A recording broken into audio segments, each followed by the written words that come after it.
पंजाबरावांनी पुन्हा एकदा महाराष्ट्रात अवकाळी पाऊस हजेरी लावणार असे मत व्यक्त केले आहे।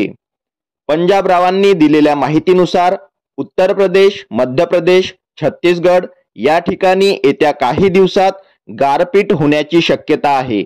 दरम्यान या संबंधित राज्यांमध्ये गारपीट होण्याची शक्यता असल्याने आपल्या महाराष्ट्रातही याचा विपरीत परिणाम पाहायला मिळणार आहे।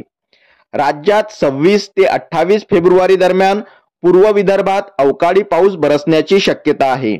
या कालावधीमध्ये राज्यातील नागपूर, वर्धा, भंडारा, अचलपूर, अकोट, अमरावती, चंद्रपूर, यवतमाळ, पुसद, हिंगोली, वाशिम, बुलढाणा या भागांमध्ये अवकाळी पावसाची शक्यता आहे। विशेष बाब अशी की या कालावधीत उत्तर महाराष्ट्रात आणि मराठवाड्यातही काही ठिकाणी ढगाळ हवामान पाहायला मिळणार आहे। मात्र उत्तर महाराष्ट्रात अवकाळी पाऊस पडणार नाही। दुसरीकडे या कालावधीत मराठवाड्यातील हिंगोली व परभणी या जिल्ह्यातील आजूबाजूच्या परिसरात अवकाळी पावसाची शक्यता कायम राहणार आहे। मात्र मराठवाड्यात पडणारा हा अवकाळी पाऊस खूपच तुरळक स्वरूपाचा राहणार आहे।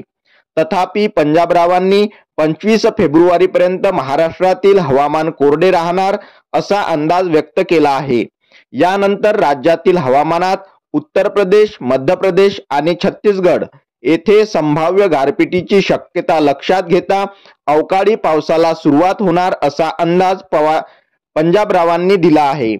विशेष म्हणजे हा अवकाळी पाऊस फक्त पूर्व विदर्भातच पाहायला मिळणार आहे। विदर्भ वगळता राज्यातील इतर जिल्ह्यांमध्ये कुठेच अवकाळी पाऊस होणार नाही असा अंदाज आहे। फक्त मराठवाड्यातील परभणी आणि हिंगोली या जिल्ह्यांच्या काही भागात व आजूबाजूच्या परिसरात तुरळक पावसाची शक्यता आणि उत्तर महाराष्ट्रात ढगाळ हवामान राहणार आहे।